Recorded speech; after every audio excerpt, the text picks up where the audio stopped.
네, 시청자 여러분 안녕하십니까. 출발 칭시와이대 임동석입니다. 오늘은 1월 4일 금요일입니다. 2013년도 들어서 첫 번째 주를 마감을 하는 오늘 장입니다. 자, 오늘 첫 주 아주 좀 잘 마감을 해줘야지 2013년도 1년 장이 아주 좋을 듯 싶은데요. 오늘 하루 장에 대한 기대감이 상당히 큽니다.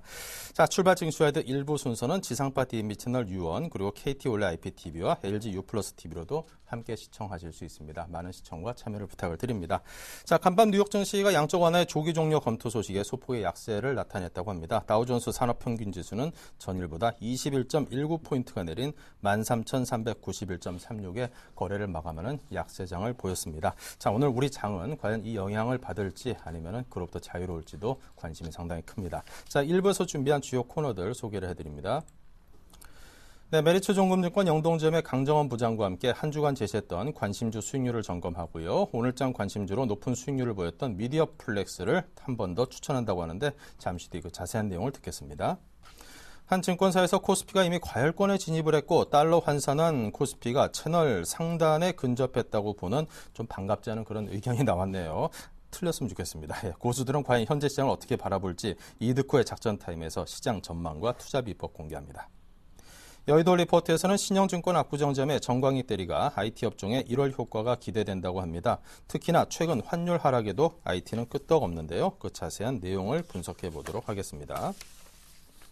업종 스캐닝에서는 개장 시간대 주요 업종과 종목들의 흐름을 실시간으로 살피고 효과적인 대응 전략을 세워보도록 하겠습니다. 네, 먼저 강정원의 시초가 공략주입니다. 메리츠 종금증권 영동점에서 큰 활약하고 계시는 강정원 부장입니다. 안녕하세요. 네, 안녕하세요. 네, 자, 오늘 벌써 이제 한 주를 마감하는 금요일입니다. 어제 종목까지 시초가 대비 수익률을 점검해 봐야 될 텐데요. 자, 미디어 플렉스 또 SNG 수익률이 상당히 눈부십니다. 아이고, 그냥 장중 최고가로 환산했을 경우에 각각 7에서 9%의 수익률을 보였는데요. 요즘 뭐 연초에 상당히 모습이 괜찮긴 했습니다만 그와 비교해서도 상대적으로 굉장히 높은 수익률을 달성했기 때문에 올 한 해 상당히 기대가 큽니다. 자, 이 종목들 가운데 특별히 AS 해주실 종목은 어떤 걸까요? 네, 오늘 말씀드릴 종목은 제가 따로 투자 포인트에서 말씀드리겠고요. S에너지 같은 경우에 최근에 그 태양광 관련주도 좀 강세를 보이고 있습니다. 신재생 에너지 관련, 특히 전력난 이후에 관심이 가고 있는 상황이고, 또 폴리실리콘이 10개월 만에도 반등을 보이는 그런 모습을 보여주기 때문에 S에너지는 제가 뭐 다른 종목에 비해서 상승 탄력이 크진 않았습니다만 그래도 접근 매트가 있는 그런 종목이라 말씀드리겠고요. 차익 실현을 일단 하시려면 하시고요. 그리고 또 다시 한번 조정 패턴이 오게 된다면 제가 또 매수 포인트를 잡아서 이 방송을 통해서 추천 종목으로 제시하도록 하겠습니다. 네. 자, 그렇다면 오늘장 시초가 공략주로 미디어 플렉스를 다시 한 번 더 미신다고 하는데, 자, 이 밀만한 이유가 또 있겠죠. 자세한 기업 소개부터 부탁을 드리겠습니다. 네, 미디어 플렉스는 오리온이 최대 주주로 99년도 설립되었습니다. 설립 초기에는 영화 상영과 영화 운영을 주력했고요. 2003년도 회사인 쇼박스를 흡수 합병하면서 영화 투자와 배급 전문 기업으로 거듭난 그런 회사고요. 한국 영화 사상 최대 관객을 동원한 영화 도둑들을 비롯해서 괴물, 흑기 날리며 국가대표 등이 대표적으로 꼽히고 있고요. 영화 선별 능력에 있어서는 최고 수준을 자랑한다라고 보시면 되겠습니다. 미디어플렉스는 극장과 케이블 TV 출연을 보유하지 않고 있지만 국내 영화 시장에 적합한 이런 작품으로 수익을 올리고 있고요. 현재 80여 편의 영화 판권을 보유하고 있습니다. 스마트 TV 등장에 따라서 부가 판권 시장의 출연으로 수혜가 좀 기대되고 있고요. 이 자회사를 통해서 중국 홈쇼핑 사업에도 2,800대 진출했는데 매출 비중은 크지 않습니다만 이 참사리 탁주와 남원산성 소주를 생산하는 참사리 ANF를 인수하면서 막걸리와 주류 사업도 진출했다라고 좀 보시면 되겠습니다. 이런 부분과 더불어서 바로 투자 포인트를 좀 말씀드리면 역시 이제 한국 영화 흥행 돌풍을 좀 지속되고 있는 그런 부분들을 말씀드릴 수 있겠는데요. 올해 아까 말씀드렸던 것처럼 최대 관객을 동원한 그 도둑들이 기존에 그 1,130만의 영화 흥행을 기록한 해운대를 갈아치우는 1,300만 명의 영화 관객 수를 동원했습니다. 최근 광해가 1,200만이 넘었다라고 발표를 하고 있는 상황인데 역시 이런 부분과 더불어서 지난 1분기에 범죄와의 전쟁이 470만의 관객을 동원했고 지난해 역시 한국 영화의 흥행 바람을 일으킨 도둑들에 이어서 최근에는 영화 내가 살인범이다 정재영 주연이죠. 작년 11월에 개봉했는데 이 부분이 개봉 7일 만에 100만 돌파했고 12월 10일자 기준 260만을 넘으면서 손익분기점 180만 명을 넘어섰습니다. 이런 그 최대 관객 무리가 결국에는 실적 성장으로 이어질 것으로 전망되고 있는데요. 이런 부분이 미디어플렉스가 올 3분기까지의 누적 매출액과 영업이익이 각각 707억 원, 50배 이상 증가하는 모습을 보였고 영업이익도 84억으로 지난해 50억 적자에서 턴어라운드를 기록하는 그런 모습을 보였습니다. 순이익 역시도 104억을 기록하면서 지난해 3분기까지 순이익입니다. 지난해 순이익 88억 적자에서 역시 턴어라운드를 기록하는 그런 모습을 보였습니다. 역시 이런 부분과 더불어서 4분기에도 이 회사원이 손익분기점을 못 넘었습니다만 그다지 큰 그런 마이너스는 아니었고 내가 사는 법이라는 그 영화 자체가 손익분기점을 돌파하면서 역시 4분기에도 흑자 전환 기대되고 있는 상황이고 이런 부분과 더불어서 지금 저 PBR 매력 땅 순상 가치가 1,860원이고 11월 20일 이후에 기관도 107만 주의 수매수를 기록하고 있습니다. 4분기에 소폭의 순이익 달성을 하더라도 한 20억의 순이익 전망만 되더라도 올해 동종 업종 CGV라든가 이런 업종 대비해서 2,000원대 밸류에이션 매력은 있다라고 좀 판정이 돼서 제가 오늘 다시 한번 대표적인 포인트와 더불어서 매수 포인트가 가능하다라는 측면에서 미디어플렉스를 오늘 제시하도록 하겠습니다. 네, 자 오늘 미디어플렉스 영화 흥행 돌풍지수 영화를 쭉 말씀하시다 보니까 도둑들, 범죄와의 전쟁 제가 작년 한 해 굉장히 재밌게 봤던 영화들이 다 미디어플렉스에서 관계했던 또 관련했던 그런 영화들이고 상당히 기업에 대한 관심이 갑니다. 자 기존에 제시한 가격 전략과는 지금 제시하는 가격대는 어떤 차이가 있을까요? 아니면 어떨까요? 네, 기존엔 제가 1,750원까지 일단 높은 실적으로 도달했던 부분이었는데 어제 조정 패턴에서 다시 한번 매수 포인트가 되겠다라고 판단을 해서 오늘 제시해드리겠고요. 목표가는 제가 1,900원으로 좀 올리겠습니다. 그래서 시초가 대비해서 1,900원으로 제시해드리겠고요. 손절가는 1,650원 하회에 손절을 생각하시면 되겠습니다. 네, 자 이렇게 해서 오늘 미디어플렉스 들어봤습니다. 메리츠 종금증권 영동지점 강정원 부장의 다시 한번 복수로 또 추천받는 종목이니까 관심 크게 가져보시기 바랍니다. 오늘 말씀 감사합니다. 네, 고맙습니다. 네. 자, 오늘 JB스탁의 정희정 팀장, 샘플러스 로즈스탁클럽의 이상로 전문위원 두 분을 모셨는데요. 또 두 분과 함께 인사 나누겠습니다. 어서 오십시오. 네, 반갑습니다. 네, 자, 지금 현재 먼저 동시효과 상황 봐야 될 텐데요. 일단 거래소 쪽은 조금 소폭 하락하고 있습니다. 어떻습니까? 네, 현재 2013포인트로 마이너스 0.28%포인트 하락한, 마이너스 0.15% 정도 하락한 흐름으로 지금 동시효과 예상이 되고 있는데요. 전일 삼성전자가 마이너스 2% 정도로 하락 마감했었는데 마이너스 3% 정도 빠졌다가 지금 오늘 마이너스 0.19 거의 약보합 수준에서 지금 시작하고서 보입니다. 최근에 현대차, 기아차, 자동차 업체들 그 주가가 좀 계속 약세를 보여주고 있는데요. 오늘도 마찬가지로 마이너스 1% 넘는 약세 흐름으로 예상이 됩니다. 현대모비스 역시 마이너스 1.47%포인트 정도 빠질 것으로 보고 있고요. 최근에 철강이라든가 화학, 조선 쪽으로 조금 업황이 좀 개선된다는 모멘텀 때문에 상승 추세가 이어지고 있는데요. 포스코 오늘 같은 경우에도 1% 넘게 상승으로 시작할 것으로 보입니다. SK하이닉스라든가 LG전자 같은 경우에도 근래에 전자업체 그 기대감이 여전히 살아있기 때문에 역시 강보합권에서 시작할 것으로 보이고요. SK텔레콤이라든가 KT 최근에 그 배당납 때문에 연말에 좀 안 좋았다가 다시 근래에 들어서는 조금 강보합권을 좀 회복하려고 하는 모습을 보입니다. 전반적으로는 조금 약보합과 강보합권에서 좀 혼조세를 보일 것으로 보고 있습니다. 네, 자 코스닥 쪽 가보겠습니다. 예, 코스닥 같은 경우에 어제 500포인트가 붕괴되는 모습 나타냈는데 그만큼 기관의 매도세 자체가 지금은 어느 정도 시장의 압박으로 다가오고 있다 말씀을 드릴 수 있겠고 지금 시점에서 코스닥 시총 상위주들의 매도세가 두드러지고 있습니다. 이 부분 자체가 오늘 시장에서도 지금 어느 정도의 강보합권의 움직임 유지하고 있는데 일단은 지금 파라다이스 같은 경우에 실적적인 우려감 자체가 크게 작용하는 듯 지금 6% 정도 지금 동시효과 상황에 약한 모습 나타나고 있는데요. 우리가 일단은 시총 상위주들이 어떻게 움직이는지를 좀 더 유심히 살펴보실 필요가 있다. 그렇게 말씀을 드리겠고 일단은 기관의 움직임 자체에 우리가 오늘 주목해서 보시자 말씀을 드리겠습니다. 지금 시점에서 한번 같이 보시면요. CJ 호쇼핑 같은 경우에도 오늘은 약보합의 모습 나타내고 있고요. 그리고 셀트리온 같은 경우에 보합권 움직임 나타내고 있습니다. 그만큼 지금 외국인과 기관의 매수 물량이 어느 정도 들어오는지를 우리가 한번 체크해봐야 되는 시점이라고 정리해드리겠습니다.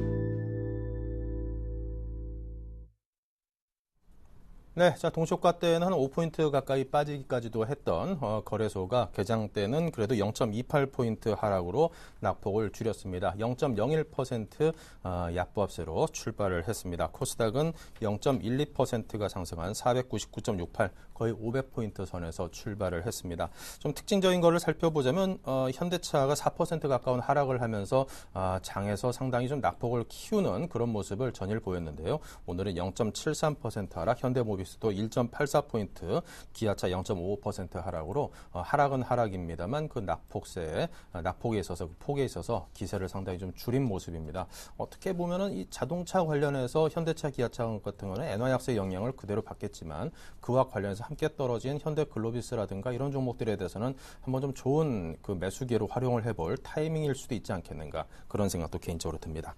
자, 거래소와 코스닥 현재 출발 상황에 대해서 상세하게 정리를 해보겠습니다. 정희정 팀장님, 거래소 쪽이요. 네, 지난 그 장중 고가가 2040포인트를 넘어서면서 지금 최근에 고점, 그 밴드 라인을 좀 높여 있는 그런 흐름을 보여주고 있는데요. 근래에는 좀 수급적으로도 외인이라든가 그 작년에 이어서 계속 수급이 좋아지면서 그러한 면들이 좀 증시를 상승할 수 있는 모멘텀이 되어주지 않았나 생각했습니다. 하지만 저는 이제 그 고점 대비했을 때 거의 종가가 이제 마이너스 0.58% 정도 빠지면서 2020포인트를 좀 내어줬는데요. 오늘 그 흐름이 조금 이어질 것인지 좀 지켜봐야 될 것 같습니다. 재정절벽 협상에 대한 부분들이 타결이 하루를 좀 채 넘기지 못한 상태로 마감됐는데요. 전일 다우증시도 거의 모든 그 증시 다우증시나 S&P 모든 그 지수들이 마이너스 0.2% 정도로 하락 마감하면서 야보합권을 거의 나타냈습니다. 지금 고용 지표가 호전이 됐음에도 불구하고 뉴욕 증시가 좀 빠지면서 그 이유가 좀 장기 채권 매입을 축소하겠다는 양적 완화 조기 종료에 대한 검토 때문에 FOMC 의사록이 공개되면서 그러한 소식 때문에 좀 야보합권을 보여줬는데요. 국내 우리 증시에도 최근에 그 강보 확세가 계속 이루어지면서 지금 증시가 좀 상승 마감했기 때문에 그 부분에 대한 좀 숨고르기 장세가 이어지지 않을까라는 예상을 하고 있습니다. 지금 최근에 상반기 예산을 좀 쏟아부으면서 거의 총 예산의 50% 정도를 쏟아부으면서 상반기 내에서만 좀 SOC, 사회 간접 자본에 투자를 하겠다는 정부의 방침들도 있었었는데요. 그에 따라서 건설이라든가 철강 쪽으로 조금 업황이 개선되지 않을까라는 생각은 하고 있습니다. 전반적으로 지금 오늘 삼성전자라든가 현대차, 전이 좀 빠졌던 종목들 같은 경우에는 현재 보합권에서 지금 머물고 있는데요. 특히 포스코라든가 LG화학, 최근에 화학주, 그다음에 철강주들에 대한 업황 개선 기대감 때문에 좀 상승으로 시작하고 있습니다. 현대중공업도 마찬가지고요. 그러니까 근래에는 흐름이 좀 낙폭 과대한 업종들로 또 순환되어 왔고 그런 것들이 또 수급 계속 뒷받침이 되면서 지속적인 상승 흐름을 이렇게 유지하고 있었었는데요. 그런 면에서는 조금 더 탄력이 이어지고 있다고 볼 수 있겠습니다. 전반적으로는 조금 약보합과 강보합 좀 업종 내에서도 좀 흐름이 좀 달리 보이는 그런 모습인데요. 현재 전반적으로 수급 한번 살펴보면은 개인이 외인이라든가 기관이 양매도를 조금 메워가면서 뒷받침하고 있는 것을 보고 있습니다. 중소형주 업종보다는 조금 대형주로 개인의 매기도 역시 쏠린 모습이고요. 상대적으로 외인이 중형주와 소형주들을 조금 매입하고 있는 모습입니다. 역시 앞에 말씀드린 것처럼 화학이라든가 철강 쪽으로 외인이 꾸준하게 좀 들어오고 있는 모습을 보여주고 있고요. 그 이타적으로는 좀 빠지는, 상대적으로는 전기전자라든가 운송 장비 쪽으로는 또 외인의 매도세가 좀 강하게 나타나고 있습니다. 마찬가지로 앞서 말씀드린 것처럼 삼성전자 좀 많이 올랐었죠. 그에 대한 좀 차익실현 매물이 좀 출회되고 있는 것이 아닌가라고 보고 있고요. 운송 장비, 현대차, 기아차 최근에 약세 흐름이 또 역시 수급의 악화라고 볼 수 있겠습니다. 역시 엔저 효과 그리고 그 워낙 강세에 따라서 특히 이제 수출주들이 조금 많이 약한 모습을 보여주고 있는데요. 그 전기전자보다도 좀 영향력이 많이 미칠 것으로 보고 있는 자동차주 쪽으로 조금 매도세가 많이 나오고 있는 것으로 보고 있습니다. 기타적으로는 서비스업이라든가 유통업, 전기가스, 유틸리티 쪽으로는 그래도 외인들의 좀 매기가 좀 집중이 되고 있는 것으로 보이는데요. 상대적으로 기관에서는 조금 피하고 있는 것으로 보고 있습니다. 아무래도 2,000포인트가 넘어서면서는 펀드, 주식형 펀드의 환매 압력이 계속 있기 때문에 2,000포인트 선에서는 계속 공방이 이뤄질 것이라고 말씀을 드렸었는데요. 밴드 상단도 2,100포인트에서 2,200포인트를 잡아드리는 만큼 현재 그 시점에서는 조금은 좀 보수적인 입장으로 좀 취하시는 것이 낫지 않는가라고 보고 있습니다. 그래서 그 경기 민감주 쪽의 포트폴리오도 역시 지금 양적 완화들이 글로벌 공조로 인해서 풀어지고 있기 때문에 유동성으로 인한 좀 증시의 그 상승 흐름이 조금 이어질 수도 있겠지만 그거에 대한 대비보다는 준비보다는 조금 그동안 많이 올랐던 부분에 대한 차익 실현 매물 그리고 순고르기 장세 그리고 눌림목을 좀 그 이용하는 그런 효과가 좀 좋지 않을까라는 생각을 하고 있습니다. 현재 그 장 초반에는 강하게 그렇게 시작될 것으로 보고 있지 않고 특히 금요일 효과가 있기 때문에 오늘 장은 조금 쉬어가는 단계가 되지 않을까라고 생각하고 있습니다. 네. 자, 계속해서 코스닥 출발 상황 봅니다. 네, 다시금 코스닥 같은 경우 500포인트를 올라서는 모습이고 여기에 대한 매기세 자체는 지금 외국인의 매수세를 우리가 눈여겨보실 필요가 있다 말씀을 드리겠습니다. 그만큼 코스닥 시총 상위주들에 대해서 어느 정도 외국인의 매수세가 유입됨에 따라서 오늘 어느 정도 긍정적인 어느 정도 출발했다고 말씀을 드릴 수가 있겠고요. 안에 종목별로 한번 같이 살펴보시면요. CJ 오쇼핑 같은 경우에 오늘 약보의 모습 보이고 있는데 최근 들어서 지금 연기금의 매수세가 조금 유입이 되고 있습니다. 그만큼 4분기 실적 개선세를 우리가 눈여겨보실 필요가 있겠고 특징적인 부분으로는 파라다이스 같은 경우에도 실적적인 우려감 자체가 작용을 하면서 지금 오늘 큰 폭의 하락이 나타나고 있는데요. 안에 내용을 자세히 살펴보시면 서울 워커힐의 영업장에 대해서는 지금 매출 자체가 상당히 불안정적입니다. 그만큼 엔화 약세가 지속되다 보니까 일본 관광객 자체가 상당히 많이 줄었다는 발표책이 있었는데 그만큼 지금 제주 워커힐에 대해서는 어느 정도의 긍정적인 수급 자체는 들어오고 있고 거기에 대해서 실적은 나오고 있지만 그런 부분 자체가 한쪽이 악영향을 미치면서 지금은 파라다이스 주가 자체가 좀 빠지는 모습이 아닌가 그렇게 좀 말씀을 드리겠고요. 그리고 지금 서울 반도체 같은 경우에도 오늘 약보의 모습 보이고 있다는 점 우리가 눈여겨보실 필요가 있겠습니다. 그리고 인터플렉스 같은 경우에 삼성전자의 실적 발표를 앞두고 지금 약보의 모습 보이고 있는데요. 그만큼 애플에 대한 부정적인 시각이 아직까지도 팽배해 있는 게 아닌가 그렇게 말씀을 좀 드릴 수가 있겠네요. 전체적인 분위기 자체 오늘 강보의 모습 띄고 있습니다. 네. 자, 계속해서 IBK 투자증권의 김수만 연구원 연결해서 외환과 채권 시장 점검을 해봅니다. 안녕하십니까? 예, 안녕하십니까? 네, 먼저 외환 시장 현재 흐름과 오늘장 전망 들려주십시오. 네, 현재 달러원 시장은 전일 대비 2.5원 상승한 1,064원의 장을 시작 중에 있습니다. 간판 글로벌 외환 시장에서는 12월 FOMC 의사록 내용에 대한 실망에 따라 위험자산 거래가 축소되면서 유로화는 큰 폭으로 하락하였습니다. 유로화는 1.3055달러를 기록하며 전일 대비 0.0131달러 하락하였습니다.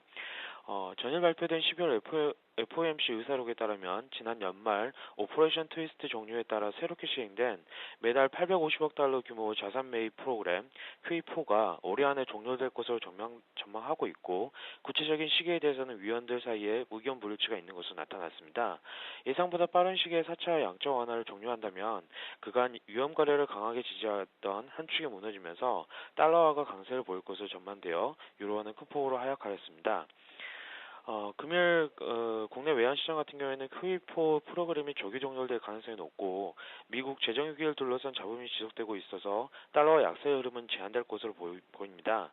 또한 외환당국의 미세 조정 강도가 커지고 있고 토빈세까지 포함한 규제 방안에 대해서 공개 세미나를 준비하는 등 자본 유출 규제 마련도 준비하고 있어서 달러 매도세는 약해질 가능성이 높아 보입니다.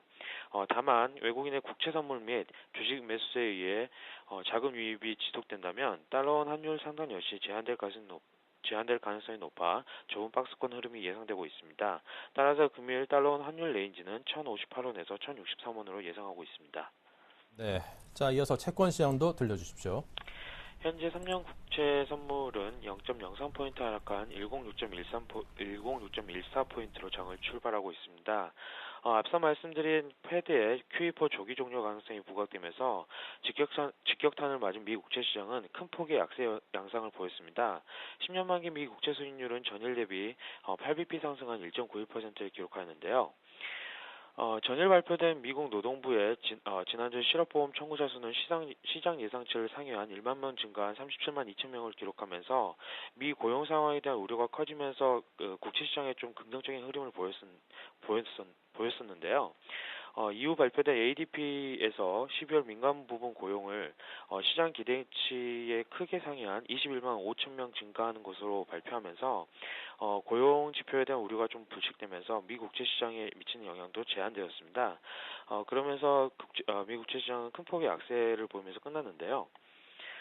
국내 채권 시장 같은 경우에는 전일 예상외의 외국인 대규모 국채 선물 순매수로 인해서 금리가 큰 폭으로 하락한 영향을 지속적으로 받을 것으로 보고 있습니다.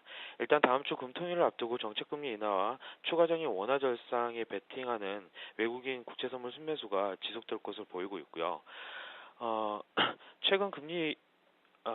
또한 최근 금리 급락으로 인해서 하지만 최근 금리 급락으로 인해서 현 채권 시장이 한 차례 기준금리 인하를 반영하고 있는 상황이고 추가적인 인하는 경기 부정적 인식 강화와 물가 우려, 그다음에 금융업권 전반적인 수익성 악화 등을 고려할 때 충분한 시간을 두고 금리 인하를 검토할 가능성이 높아서 중장기적인 금리 하락 국면 재진입 여부는 조금 더 시간을 두고 지켜볼 필요가 있어 보입니다. 따라서 무리한 장기채 추격 순매수 등은 자제할 필요가 있다고 보여지고요. 금일 채권 예상 레인지는 국고 3년 기준 2.75%에서 2.80%로 예상하고 있습니다. 네, 자 지금까지 김수만 연구원과 함께 외환과 채권 시장 정리해봤습니다. 감사합니다. 감사합니다. 네, 계속해서 한국밸류 20일 이드코 대표를 화상 연결합니다. 안녕하세요. 안녕하십니까. 네, 자 오늘 날씨가 상당히 춥습니다. 오늘 장에서 어떤 전략을 세우고 계시는지요?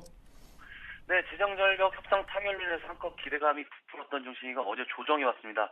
약발이 단 하루에 불과했는데 원화가치 상승에 따른 수출업종, 특히 자동차주들의 부진이 상당히 컸죠. 우리 시장이 기술적으로만 보면 이제 조정 구간에 들어가고 있는 것이 아닌가라는 좀 생각이 드는데요. 장기적으로 너무 급하게 올라왔기 때문에 어느 정도 불가피한 면이 있지 않나 싶습니다. 자, 제가 코스피 지난 시간에 1차 저항 구간으로 그동안 2012포인트를 집어드렸는데 계속해서 이 저항에 부딪히다가 재정절벽 해소 효과로 인해서 일단 한번 뚫었죠. 그리고 나서 바로 조정이 나왔고 이제는 2057포인트 구간, 이 구간이 2차 저항 구간인데 이 구간을 돌파하는지가 하는지 봐야 하는 상황이 아닌가 싶습니다.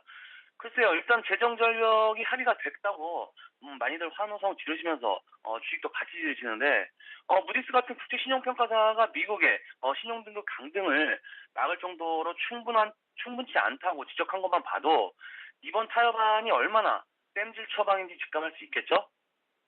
그동안 경기 침체와 대외 리스크까지 겹치면서 한번 소외받는 종목들은 계속해서 떨어지는 경향이 있었는데 철강, 화학, 특히 건설주의 하락이 심했죠. 이제 주변 환경이 그나마 좀 좋아졌기 때문에 앞서 언급해드린 종목 그리고 그동안 주목받지 못했던 종목 가격이 매력이 부각이 되면서 치고 올라올 가능성이 있으니까 함께 공부하면서 풀어나가야 할 것 같습니다. 자, 종목으로 들어가서 보면 2013년 제가 여러분들께 푸짐하게 항상 차려드리는 마음으로 대박이 확실시 되는 종목의 리스트를 이미 쫙 뽑아놨다고 말씀드렸고 그 첫 번째가 사실은 DI라는 종목이 있습니다. 강남스타일로 유명한 싸이 박재상 씨의 아버지 박원호 씨가 대주주로 있는 회사죠. 싸이의 새 미국 앨범 출시가 3월로 예정된 상황에서 이미 지난해 말부터 뭔가 움직임이 수상해서 연말 마지막 방송에서 제가 여러분들께 자신있게 1월 달에 대박이 가능하다라고 좀 말씀을 드렸는데 새해 첫 거래일부터 상한가가 좀 폭발을 하고 있습니다. 이 시간을 통해서 시청자 여러분들께 소개드리지 못했던 점이 상당히 좀 아쉬운데요. 1월 2일이 첫 거래일이라 여러분들께 1월장 절반부터 좀 내놓고 소개해드리자라고 했었는데 바로 오늘이 두 번째 방송인데 상한가 두 방이 이미 나오고 해서 좀 아쉬운 면을 쓸어내고 있습니다. 그래도 뻥 대신 닭이라고 했던가요? 물어가도 서울로 가면 되죠. 그래서 오늘은 DI의 자회사죠. DID를 좀 소개를 해드리겠습니다. 사실 DID에 대한 DI의 지분이 현재는 많이 내려온 상황이긴 한데요. 어차피 사이테마는 철저하게 기대감으로 움직이는 것이기 때문에 그 전에 한 가지 말씀드려야 될 사항이 있는데 본 종목은 제가 제시해드리는 손절가 철저하게 지키면서 빠르게 대응할 수 있는 분이 유리하다는 전제를 먼저 깔겠습니다. 다시 한번 종목으로 돌아와서 보면 DID가 DI에 비해서는 실적 면에서는 더 나은 측면이 있습니다. DID가 삼성 태블릿 PC용 LCD 모듈을 물량을 단독 공급하고 있는 것을 아는 분은 많지 않을 것 같은데 지난해 하반기에 생산량이 급격하게 늘어났다는 것을 확인할 수 있고요. 지분 관계가 많이 약해졌다고 해도 양 회사의 사업 구조가 비슷하기 때문에 협력 체제에는 유지가 되고 있는 상황입니다. 그렇기 때문에 싸이가 강남스타일 신드롬을 재현할 경우에 향후 주가도 비슷하게 고공행진을 그리지 않을까 생각이 들고 있고요. 일단 DI를 여러분들께 목표가 6,000원을 잡고 추천드리려고 했었는데 6,000원이면 거의 바닥 대비 100% 수익이죠. 일단 DI를 추천 못 드렸기 때문에 일단 대장주인 DI를 보고 DID의 타이밍을 매수 타이밍을 좀 잡아보겠는데 목표가는 5,500원 정도까지로 보시고요. 손절가는 3,800원 정도로 잡으셔서 대응을 하시면 되고요. 일단 제 주특기가 바닥에 잡아서 머리에 파는 건데 추천도 못 드리고 지금 급등이 나왔기 때문에 일단 첫 번째 리스크 관리에 중점을 두고 빠른 매매 진행하면서 아쉬움을 조금이라도 달래셨으면 하는 생각입니다. 그리고 저는 지난 시간에 말씀드렸듯이 1월장 다른 전문가분들과 좀 다르게 1월 중순으로 갈수록 좀 조정을 예상하고 있는 만큼 기회 많으니까요. 힘들 내시고 화이팅 하시기 바라겠습니다. 오늘 작전 타임은 여기까지입니다. 고맙습니다. 네, 자, 지금까지 작전 타임의 이득호 대표였습니다. 감사합니다.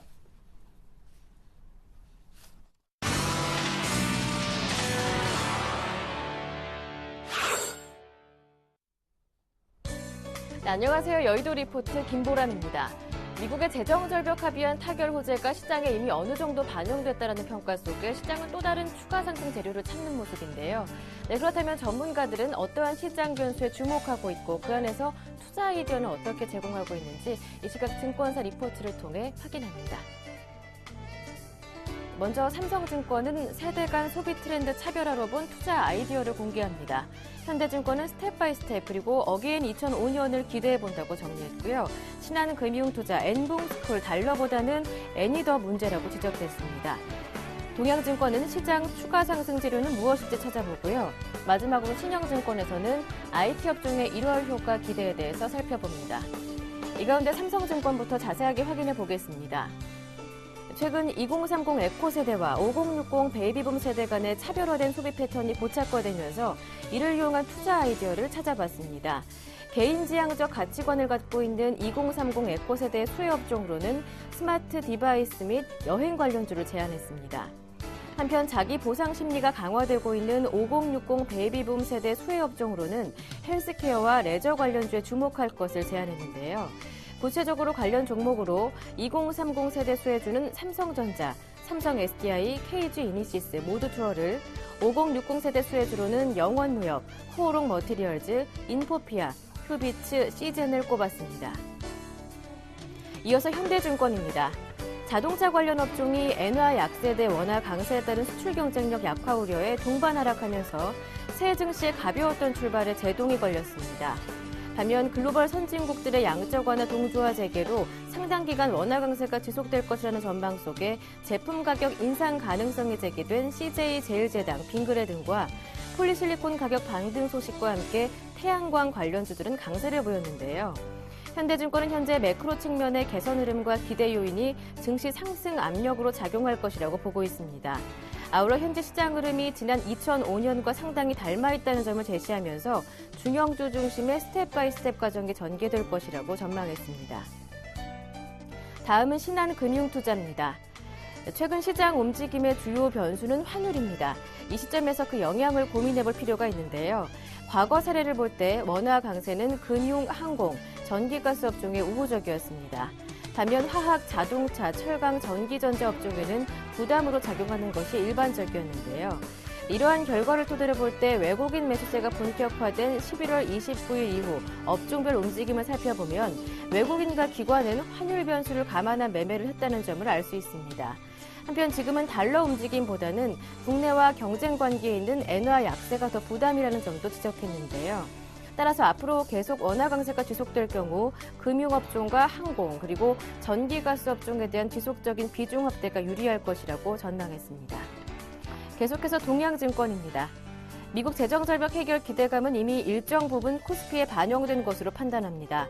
따라서 당분간은 정치권 뉴스에 집중하기보다는 매크로 지수와 같은 펀더멘털 요인에 관심을 둘 것을 예상했는데요.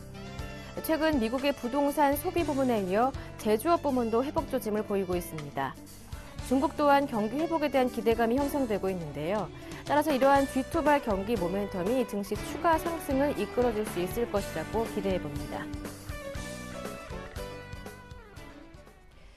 네, 마지막 신영증권 리포트 내용은 신영증권 압구정 지점의 정광익 대리와 함께합니다. 안녕하세요. 네, 안녕하십니까. 리포트 내용 전해주시죠. 예, 그 1월 효과라는 말을 가장 최근에 많이 쓰고 있죠. 예. 그 중에서도 저희는 그 IT 업종의 1월 효과에 대해서 말씀 좀 드리겠습니다. 2000년 이후 IT 업종의 1월 주가가 13번의 기회 중 11번 정도가 코스피 대비보다 높은 수익률을 기록을 했었습니다. IT 업종의 코스피 대비 상대 수익률은 월별로 비교를 해보더라도 다른 월에 비해서 1월에 상대적으로 좀 강한 수익률을 좀 보인 적이 있어가지고 이 IT 업종의 1월 효과에 대해서 말씀 좀 드리겠습니다. 결국 시장에서는 예상하는 코스피에 대한 수익률보다는 IT 업종에 대한 1월 효과를 기대하는 것이 옳다는 게 저희들의 판단인데요. IT 업종의 상승이 어느 정도 진행된다면 코스피도 선방할 수 있다는 의미로 해석될 수 있겠습니다. 이것은 국내 시가총액에서 26%를 차지하는 IT 업종의 영향력 때문입니다. 2012년 삼성전자로 대표되는 IT 업종의 시가총액 비중은 전년 대비해서 약 5% 정도 높아졌고, 업종 대표주인 삼성전자 경우만 놓고 보더라도 연말 기준으로 우리나라 코스피 시가총액에서 20%까지 차지할 정도로 하나의 종목이 한 업종을 대표할 정도로 성장을 했습니다. 실제 지난해 삼성전자를 제외한 코스피는 1600포인트 수준까지 하락하는 것으로 나타나는데요. 결국 삼성전자가 이끄는 IT 산업이 국내 주식시장을 주도하고 있다고 봐도 과언이 아닙니다. 지난해 코스피에서의 IT에 대한 편중이 심화되는 과정을 거치면서 코스피 수익률 상승에 있어 IT 업종 수익률이 더욱 중요해졌다고 역설해 볼 수 있는데요. IT 업종에 대한 높아진 영향력이 IT 업종을 코스피 수익률 상승으로 이끌어갈 가능성이 높다고 판단을 하고 있습니다. 곧 시작될 삼성전자의 4분기 잠정 실적 발표를 시작으로 어닝 시즌이 진행될 예정입니다. 이런 와중에 삼성전자를 비롯한 IT 업종의 컨센서스가 상향 조정되었다는 점은 IT 업종에 대한 전망을 밝게 하고 있습니다. 특히 여타 업종의 순이익 흐름이 그다지 양호하지 못한 가운데 IT 업종의 선전이 계속 돼서 두드러지고 있다는 점을 주목해야 되는데요. 실적 시즌을 앞두고 실적 전망치가 상향 조정되는 업종일수록 생각보다 어닝 서프라이즈를 기록할 가능성이 높기 때문입니다. 그래서 저희들은 삼성전자를 포함한 IT 업종의 고른 종목들의 실적 서프라이즈를 좀 조심스럽게 좀 기대를 하고 있습니다. 최근 한국 제조업의 재고 순환 지표가 미국과 중국의 경기 반등 흐름과 동반해 개선 흐름을 나타내고 있습니다. IT 업종의 경우 이미 확장 국면에 진입한 것으로 판단이 됩니다. 재고 순환 지표가 일정한 기간을 두고 추세적인 등락을 보인다는 점에서 국내 IT 업종의 경기 회복이 단숨에 가라앉지는 않을 것으로 판단되고요. 추가적으로 개선될 미국과 중국의 제조업 경기를 고려한다면 2013년도에 또 전기전자 IT 업종에 대한 기대는 좀 하시는 게 좋지 않을까 싶고요. 물론 지난해 삼성전자 및 국내 IT 업종의 일방적인 상승하는 모습을 보였기 때문에 이들 주가가 개인 투자하시는 분들의 입장에서 봤을 때는 추가적으로 상승할 수 있을까에 대한 부담감이 존재할 수밖에 없다는 것을 인식하고 있습니다. 하지만 그 IT 업종 전체적으로 봤을 때 밸류에이션 자체를 놓고 보더라도 12개월 예상 PER이 9배 정도에 그치는 등 크게 부담되는 수준이라고 보기는 어렵습니다. 나아가 글로벌 IT 시장에서 국내 IT 업종의 밸류에이션 할인율은 현재 30% 수준까지 하락되어 있는 상황입니다. 쉽게 말씀드리면 해외에 있는 다른 업체에 비해서 상대적으로 주가가 싸다는 말씀입니다. 국내 기업들의 글로벌 시장 경쟁력 및 점유율을 고려하더라도 앞으로는 IT 업종의 밸류에이션 수준, 즉 주가 수준은 조금 더 높아져야 할 것으로 판단이 됩니다. 따라서 IT 업종에 대한 관심은 올해도 지속될 것으로 보이고 어닝 서프라이즈로 부각될 삼성전자를 필두로 한 IT 업종에 대해서 좀 관심 종목으로 보시면 어떨까 말씀 좀 드리겠습니다. 이상입니다. 네, 말씀 잘 들었습니다. 고맙습니다. 감사합니다. 지금까지 여의도 리포트였습니다.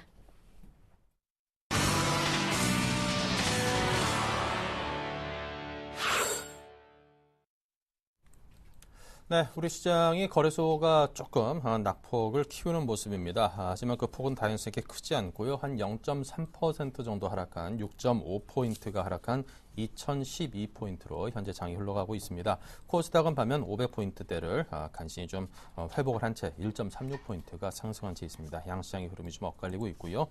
종목들의 흐름도 지금 좀 중구난방이라고 표현을 해야 될까요? 어느 한쪽으로 방향을 제대로 잡지 못하는 모습입니다. 자, 실시간으로 이 시장을 정확히 분석을 해보겠습니다. 업종 스캐닝 시간인데요. 먼저 정희정 팀장께서 IT 운수장비 정유화학업종의 흐름을 먼저 살펴드립니다. 네, 먼저 IT 업종 살펴보겠습니다. 우선 삼성전자 전일 약세 흐름을 이어가고 있는 모습인데요. 아무래도 다음 주 8일에 지금 잠정 실적 발표가 좀 예정되어 있습니다. 일각에서는 그 스마트폰 판매 호조세로 인해서 9조 원을 넘지 않을까라는 얘기들도 하는데요. 지금 8조 5천억 원 가까이 지금 예상 실적을 지금 내놓고 있습니다. 제가 봤을 때는 아무래도 이렇게 또 8월 지난 3분기보다 또 4분기 또 나아지는 실적이 발표가 된다면 사상 최대의 또 분기 실적도 나오지 않을까라고 생각이 드는데요.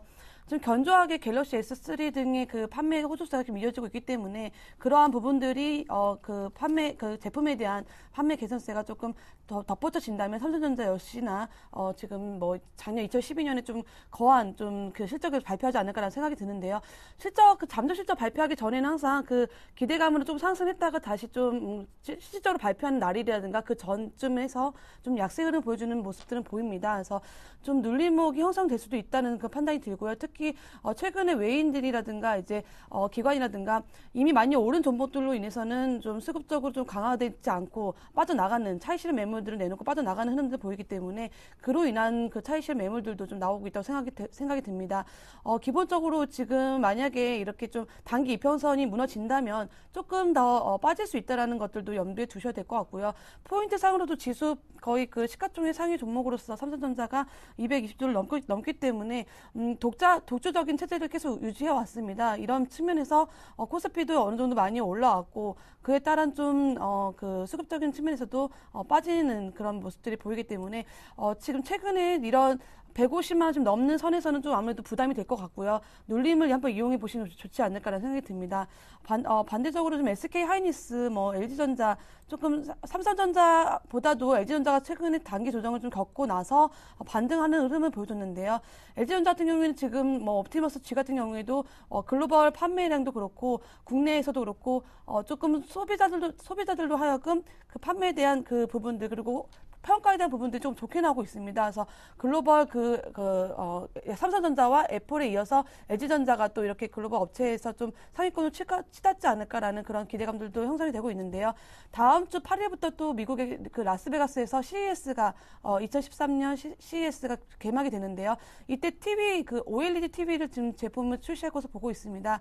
LG전자가 삼성전자와 지금 대결을 해서 그 TV 시장을 조금 선점을 한다면 그에 따른 효과도 좀 같이 부각이 되지 않을까라고 보고 있고요.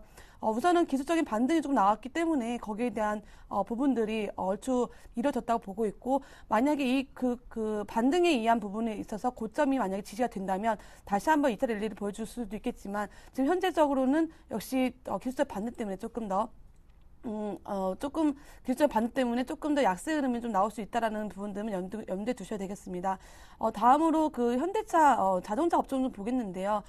근래 참 자동차 쉽지 않습니다. 전차 군단이라고 했던 말들이 좀 무색할 정도로 자동차 업체들 좀 약세를 많이 보여주고 있는데요. 기존에 한번 그 기술적으로 낙폭이 과대했다가 좀 단계반도 이뤄졌었는데 그러한 부분들에서 다시 한번 그 랠리를 보여주지 못하고 탄력을 이어받지 못하고 약세를 보여주고 있습니다.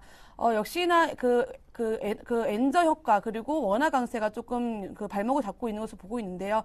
상대적으로 지금 수출주 중에서도 스마트폰이라든가 삼성전자가 내놓는 전기전자 업체보다 그런 그 품목보다는 자동차 같은 경우에는 아무래도 일본의 그 경제 업체들이 조금 더 평가가 좀 좋기 때문에 그러한 면에서는 시장 점유율의 측면에서 자동차 업체들 좀 우호적이지 않다라는 그런 영업 환경이 좋지 않겠다라는 그런 분위기가 아무래도 투자 심리를 위축하지 않았나라고 보고 있습니다. 따라서 현대차, 기아차 오늘도 좀 약세 흐름 좀 보여주고 있는데요. 마찬가지로 현대모비스라든가 현대위아, 화신 등의 어떤 다른 기타 종목들의 그 부품주들도 역시 그 약세 흐름을 이어가고 있는 것을 보고 있습니다. 현재 지금 수급적으로도 좋지 않기 때문에 현재 그 바닥권을 조금 다지는 모습들이 필요할 것으로 보고 있습니다. 아직 바닥에 대한 확신이 신뢰도가 높지 않기 때문에 55,000원이라든가 좀 바닥에 대한 그 다지는 부분들이 조금 확신이 된다면 그때 좀 저가 매수의 기회를 잡아보는 것이 좋지 않을까.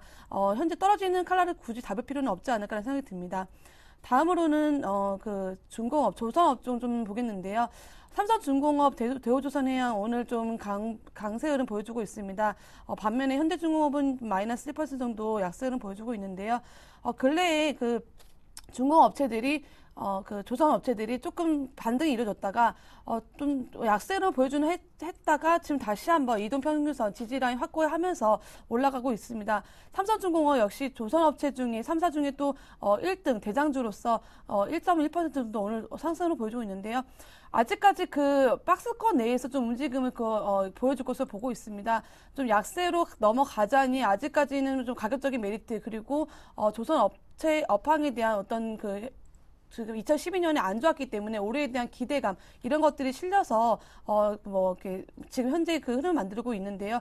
아직까지는 이 지금 39,000원 즉 4만 원 부근의 고점을 돌파할 수 있는 확실한 모멘텀은 없기 때문에 그러한 측면에서는 조금 지켜봐야 되지 않나 관망하는 그 자세로 취하셨으면 좋겠습니다. 다음으로는 정유화학 쪽 좀 살펴보겠는데요. 최근에 이제 SO, SK이노베이션, 정유주들 근래에 좀 단기 반등했다가 오늘은 좀 약세 흐름 보여주고 있는데 역시나 금요일 그리고 그동안 단기 반등했던 그 부분에 있어서의 차익 실현 매물 염두에 두셔야 될 것으로 보고 있고 OCI 지금 전일에 이어서 오늘 같은 경우에도 좀 강세 흐름 보여주고 있는데 지금 폴리실리콘 가격이 반등했다라는 그런 모습들 때문에 OCI뿐만 아니라 관련된 태양광주도 많이 올랐었습니다. 특히 기술적으로도 많이 빠졌었고 또 바닥권을 계속 다져가면서 어느 정도 조정을 마무리하는 국면에서 다시 한번 반등이 일어났기 때문에 이 추세가 지금 추가적으로 이뤄질 것인지는 폴리실리콘 가격과도 좀 연동이 될 것으로 보고 있는데요. 바닥을 다지고 지금 폴리실리콘 가격이 반등이 나서고 있기 때문에 그에 따른 효과가 같이 반영된 것으로 보고 있습니다. 하지만 여전히 장기에 대한 매물 그리고 소화될 매물에 대한 부분들이 있기 때문에 조금 입장에 있어서는 이 기술적인 단기 반등에 좀 초점을 두시는 것이 좋지 않을까라는 생각을 하고 있습니다. 최근에 금호석유라든가 호남석유 역시 스프레드 그 마진 개선에 대한 부분 때문에 상승세가 이어지고 있는데요. 역시 그 단기 반등한 그 종목들 같은 경우에는 고점 영역을 확실하게 다지는지 그런 부분들을 확인하시는 것이 좋겠습니다. 여기까지 지금 전반적인 경기 그 민감주도 한번 살펴봤습니다. 네. 자, 계속해서 이상로 전문위원께서는요, 철강기계, 금융건설을 살펴드리겠습니다. 네, 철강금속 업종부터 한번 같이 살펴보겠습니다. 일단 철강금속 업종 어제도 큰 상승폭을 나타냈는데요. 그만큼 지금 4분기에 어느 정도 과징금을 부과하겠다는 소식이 있었죠. 공정위에서요. 하지만 그 부분 자체가 일시적으로 제한적인 영향을 줄 것이라는 그런 시장 전망치가 나오면서 지금 다시금 상승하는 모습 보이고 있고 거기에 이면을 한번 같이 살펴보시면 중국 경기에 대한 기대감이 상당히 작용을 하고 있다는 거죠. 그만큼 저점에서 어느 정도의 기관 자체에서 물량을 받아주다 보니까 지금 추가적인 상승 여력이 나타난다고 말씀을 좀 드릴 수가 있겠고 그리고 우리가 철강 가격 자체를 한번 같이 살펴보시면요. 국내 철강 가격 같은 경우에는 계속적으로 하락하고 있는 시점입니다. 하지만 중요한 것은 국제 철강 가격이죠. 국제 철강 가격 같은 경우에는 꾸준히 다시금 추세 자체가 상승 추세로 바뀌면서 지금은 포스코라든지 아니면 현대제철 같은 기업들에게 지금 좋은 업황 자체를 주고 있다고 말씀을 드릴 수가 있겠고요.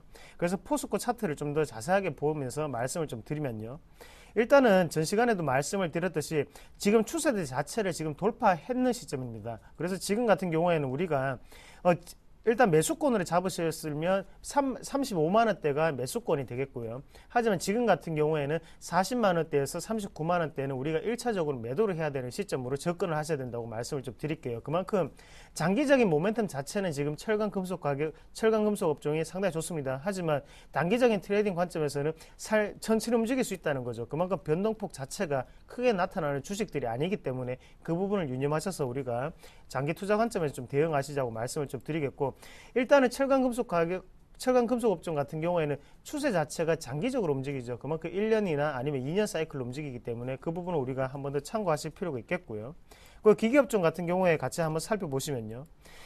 지금 한번 같이 보시면 기계업종 같은 경우에는 계속적으로 아직 반등 기미가 그렇게 크게 나타나고 있는 않는 업종 중에 한 개라고 말씀을 좀 드리겠습니다. 그만큼 기계업종에 대해서는 계속적으로 6개월 동안 연속 감소세가 좀 나타나고 있고 그만큼 수출 자체가 잘 안 된다는 걸 의미하는 거고요. 그만큼 두산인프라코라는 종목을 말씀드리면 중국에서의 경기 자체가 회복이 되지만 지금 같은 경우에는 수주 자체를 못 받고 있는 시점이죠. 그런 부분에서 약간은 다른 종목군들에 비해서 올라가는 폭 자체가 작지 않나 그렇게 말씀을 드릴 수 있겠고요. 하지만 지금 기업종에 대해서도 단기 트레이딩은 유효한 게 지금은 시장 자체의 분위기가 키 맞추기 식의 시장이 진행이 되고 있습니다. 그만큼 뭐 실적이 좋아서 올라간다 이런 종목군들이 아니고 지금은 많이 빠진 종목이 많이 올라갈 수 있는 그런 형태의 2000포인트가 진행이 되고 있고요. 거기에 대해서 우리가 어느 정도 낙폭과대가 심했던 기업종도 다시 단기 트레이딩 관점에서 좀 접근하시는 방법도 유효하다고 말씀을 좀 드리겠습니다. 그리고 증권업종 같이 보실 건데요. 증권업종 같은 경우에 최근 들어서 상당히 큰 폭의 상승세를 기록을 했습니다. 안에 이면을 보시면 일단은 글로벌적인 불확실성 자체가 없어졌기 때문에 그런 부분이 증권업종이 어느 정도 올라가는 시점이 될 수 있겠고요. 그리고 우리가 증권업종의 업황을 한번 같이 살펴보시면요. 일단은 거래대금 자체는 계속적으로 주는 모습이 나타나고 있습니다. 그만큼 증권업종의 업황은 좋지 않다가 되겠고 그만큼 ETF에 대한 거래대금 자체가 는다는 것은 주식형 펀드를 가입하는 사람들이 예전보다는 적다는 거죠. 그만큼 증권업종 같은 경우에는 실적적인 부분은 분명히 타격이 오고 거기에 대해서 악화가 될 수 있습니다. 하지만 지금은 많이 빠졌던 낙폭과대라는 걸 좀 명심을 하시면 좋겠고 삼성증권을 예를 들어서 한번 같이 살펴보시면요. 지금 같은 경우에 제가 추세를 미리 한번 좀 그어놨었는데 지금은 돌파를 했는 시점이죠. 그래서 위에 있는 박스권 상단 자체를 돌파를 했습니다. 이 지점에서 다시금 기관의 매수권이 유입이 된다면 우리는 증권업종에 대해서 과대 낙폭과대로 빠졌던 종목들 더 많이 갈 수 있겠구나 그렇게 좀 생각을 하시면 좋겠고 지금은 작은 뉴스는 없습니다. 작은 뉴스에 민감한 시장도 아니고요. 그만큼 재정절벽이라는 이슈가 해결이 됐고 어느 정도 정권 교체가 나오면서 지금은 큰 추세 자체를 따라가는 시점이 필요하다고 말씀을 좀 드리겠습니다. 그만큼 증권업종에 대해서도 다시금 올라갈 수 있는 투자 심리 자체는 회복이 되어 있다. 그러면 지금 중요한 거는 당연히 실적적인 부분도 같이 한번 살펴보시면서 우리가 리스크 관리를 좀 해야 되는 시점이라고 좀 정리를 해드리겠습니다. 네, 자 계속해서 정희정 팀장께서 통신유통, 음식료를 이어가겠습니다. 네, 통신업종 먼저 보겠습니다. SK텔레콤, KT, 특히 배당을 줬던 두 기업 같은 경우에 배당 나기를 전후로 좀 크게 빠졌던 모습이었는데요. 본래 그 고배당주로, 전통적인 고배당주로 여겨졌던 통신업종, 9월, 10월쯤에 많이 이제 들어왔다가 보통 이제 배당락을 전후로 해서는 많이 빠지는 그런 모습들을 항상 보여주고 있습니다. 최근에 그런 모습들, 낙폭이 과대했던 것에서 기존의 전저점을 좀 지지하면서 다시 한번 반등세 회복하는 흐름 보여주고 있는데요. SK텔레콤과 KT 최근에 그 과징금 등 그리고 또 영업 정지에 대한 규제들이 좀 있었었죠. 이런 악재들도 좀 선반영이 되지 않았나라고 보고 있습니다. 더 이상의 좀 규제들보다는 조금 정부에서도 우호적으로 조금 업황을 좀 열어줄 수 있는 그런 환경이 조성되지 않을까라는 기대감도 좀 실려 있고요. 특히 상반기에 영업 정지되는 기간들이 좀 업체마다 좀 다른데요. 기업마다 좀 다른데, 하지만 입학 기간이라든가 이런 부분들이 좀 피해가면서 상대적으로는 어쨌든 마케팅 비용이 조금 절감이 돼서 순이익이 조금 더 나아질 것이다. 이런 시적인 기대감들도 반영이 되고 있다고 보고 있습니다. 역시나 기술적으로 좀 많이 빠진 종목들 같은 경우에는 보통 수급적으로 좀 들어오는 그런 모습들 보이고 있고 최근에 순환매가 좀 빠르게 돌아가는 그런 트렌드를 보여주고 있기 때문에 올라간 종목들이 계속 올라가기보다는 또 떨어진 종목들로 다시 한번 좀 메워지는 그런 현상을 보여주고 있다고 생각이 듭니다. 통신업종 같은 경우에 지금 최근에 많이 빠졌던 부분에 대한 좀 기술적 반등도 나올 수 있는 자리라고 보고 있습니다. 다음으로는 유통업 한번 살펴볼 건데요.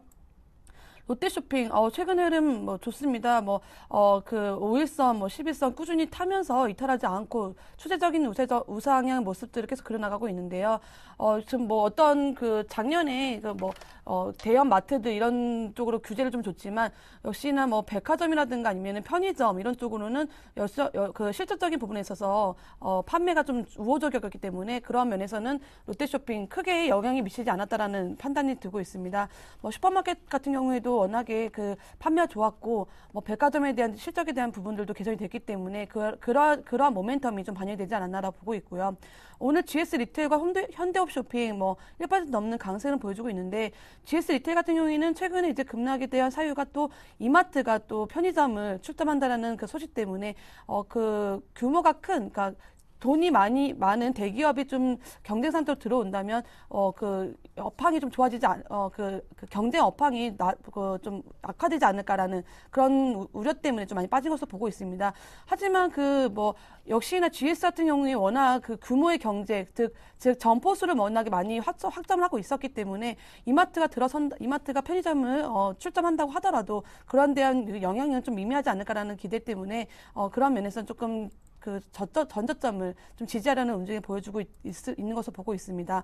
현대홈쇼핑도 마찬가지로 홈쇼핑 주들, 백화점도 마찬가지겠지만 최근에 좀 지갑이 가벼운 분들 홈쇼핑 많이 살피면서 판매가 좀 나아졌기 때문에 그에 대한 좀 실질적인 기대감들이 반영이 된 것으로 보고 있고요. 다음으로 음식료 한번 살펴보겠는데요. 최근에 음식료 업종들 살펴보시면 계속 흐름이 좋습니다. 경기 민감주 중에 음식료 업종으로 조금 많이 치우쳐져 있는 모습들도 보일 정도로 농심 같은 경우에도 상승 흐름 계속 이어져 가고 있고 오리온 같은 경우에도 최근에 단기 반등 이뤄진 이후로는 추세적으로 깨지 않고 좀 올라가고 있는데요. 특히 농심 같은 경우에 삼다수 이제 그 판매가 이제 종료가 됐죠. 강동제로 넘어갔는데요.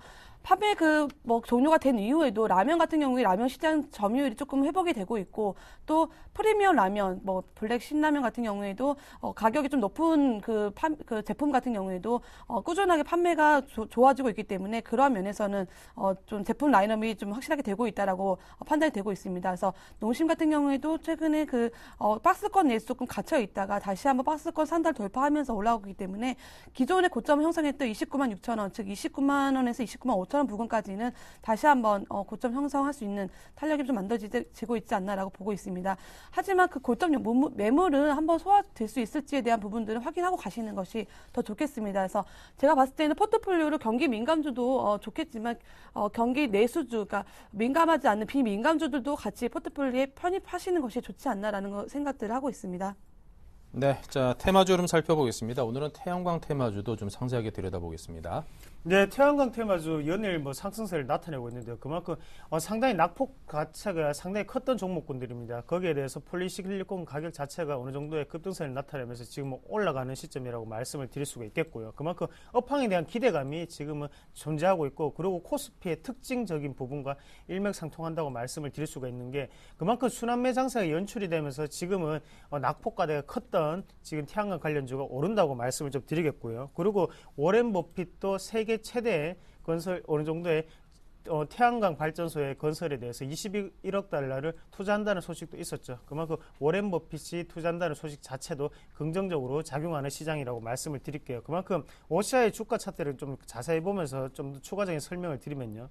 일단 지금 시점 자체에서 저점을 받아줬던 물량 자체는요. 대부분 다 일단은 기관이죠. 그리고 투신권의 물량이 어느 정도 유입이 되면서 지금은 받아줬는 시점이고 여기에 대해서 추가 상승은 제가 볼 때는 가능하다고 말씀을 좀 드리겠습니다. 단기 트레이딩 관점으로 접근하실 때 20만 원 선까지는 충분히 올라갈 수 있는 가격대이기 때문에 지금도 우리는 한 번쯤 단기 트레이딩 관점으로 한번 접근해 보시자고 말씀을 드리겠습니다. 그리고 한 가지만 더 보신다면 일단은 전자결제주를 한번 보시겠는데요. 전자결제주 자체가 지금 오늘 상한가를 기록할 만큼 상당히 분위기가 좋습니다. 그만큼 모바일 결제 서비스를 앞두고 있다는 소식이 있었는데 8일부터 모바일 결제 서비스가 시작이 된다는 거죠. 우리가 흔히 쓰는 직불카드처럼 그렇게 시행이 되기 때문에 그런 부분 자체는 이슈가 될 수 있고요. 그만큼 우리나라 시장에서 작년에도 라이징 스타였습니다. 하지만 올해도 라이징 스타의 역할을 톡톡히 할 수 있는 그런 전자결제주가 아닌가 그렇게 말씀을 드리겠습니다. 일단 상한가를 도달하더라도 겁먹지 마시고 우리가 장중 물림목을 한 번 더 공략할 수 있는 그런 종목군들이다. 그렇게 정리를 해드리겠습니다. 네, 자 다음은 KIC 투자자문의 김성원 이사입니다. 안녕하세요. 네, 안녕하십니까. 네, 현재 시황을 어떻게 보시는지요? 네, 미 증시는 페드의 3차 양적 완화가 조기 종료될 거라는 우려감에 하락 마감했고 현재 코스피도 소폭 하락한 양상을 보이고 있습니다. 투자자들은 원달러 환율 하락, 뱅가드 펀드의 10조 원 규모의 국내 주식 매도 가능성, 위험자산 선호 현상으로 글로벌 국채금리 상승 가능성 등 세 가지 불확실성에 처해 있습니다. 특히 엔화 약세 기조로 자동차나 철강, 음식료 업종은 피해가 예상되는 만큼 투자에 주의하실 필요가 있겠습니다. 관심 업종은 역시 IT와 저점에서 올라오는 금융주가 되겠습니다. 네, 자 그렇다면 오늘 소개하실 회사는요? 네, 모바일 기기를 이용한 게임 서비스 제공업체 게임빌입니다. 해외 애플 앱스토어에서 롤플레잉 게임 장르를 석권하고 있는 동사는 국내 오픈마켓에서도 신작 게임을 잇따라 히트시키고 있습니다. 주요 게임은 LL 워즈, 아드베나, 베이스볼 슈퍼스타2, 에어펭귄 등이 있습니다. 작년 4분기에 카툰 워즈, 피싱 마스터 등 베스트셀러 게임이 일본과 홍콩 등지에서 인기가 높아서 매출 기여에 도움이 됐습니다. 또 최근 애플 앱스토어와 구글 플레이스토어에 신작 게임 2개를 출시해서 안정적인 실적을 이어갈 것으로 기대가 되고 있습니다. 유저들이 무료 다운받은 뒤 매출로 이어지기까지 1개월가량 시차가 필요한 만큼 이 게임이 올 매출 증대에 기여할 수 있을 거라고 보고 있습니다. 네, 자 그렇다면 게임빌 작년과 올해 실적 전망은 어떤지요? 네, 해외 매출 증가에 힘입어 작년의 목표 달성은 무난해 보입니다. 네이버의 모바일 메신저 라인을 통해서 신규 게임을 출시했는데요. 일본, 홍콩 등지에서 반응이 아주 좋았다면서 해외 매출이 늘면서 2012년 영업실적 전망치였던 650억 원 매출과 206억 원 영업이익 달성은 무난해 보입니다. 게임빌 관계자는 지난해 전체 매출 가운데 해외 매출 비중이 40%가량으로 증가했다며 올해에도 실적의 고공행진의 밑거름이 될 것이라고 설명을 했습니다. 네, 자 그렇다면 구체적인 투자 전략은 어떻게 짜고 계십니까? 네, 현 주가는 12개월 예상 PER 15.9배, PBR 8배로 수익 대비는 보통이고 자산 대비 밸류에이션 약간 고평가 구간입니다. 사상 최고 실적에 상승하던 주가가 11월 21일 147,600원을 고점으로 하락 반전을 했습니다. 하지만 거품이 빠지고 올해 실적도 지속 성장이 되는 한 9만 원대에서는 분할 매수 타이밍을 잡아볼 만하다고 말씀드릴 수 있겠습니다. 매수가 94,000원에서 98,000원, 목표가 12만 원, 손절가 88,000원 제시합니다. 네, 자 지금까지 KIC 투자자문의 김성원 이사와 함께 게임빌에 대한 추천 말씀 들어봤습니다. 감사합니다. 네, 감사합니다. 네, 자 지금 우리 시장의 흐름이 이거 6포인트 하락대에서 벗어나질 못하고 있네요. 거래소가 빨리 좀 강세로 돌아섰으면 좋겠는데요. 자 지금까지 일부 함께 해주신 JB스탁의 정희정 팀장, 샘플러스 로즈스타클럽의 이상로 전문위원 함께 수고하셨습니다. 감사합니다. 네, 고맙습니다. 네, 자 11시부터는 종목 퀵 서비스 준비되어 있습니다. 많은 참여 전화와 문자로 참여해 주길 부탁을 드리고요. 잠시 후 2부에서 이어가겠습니다. 잠시 후 뵙겠습니다.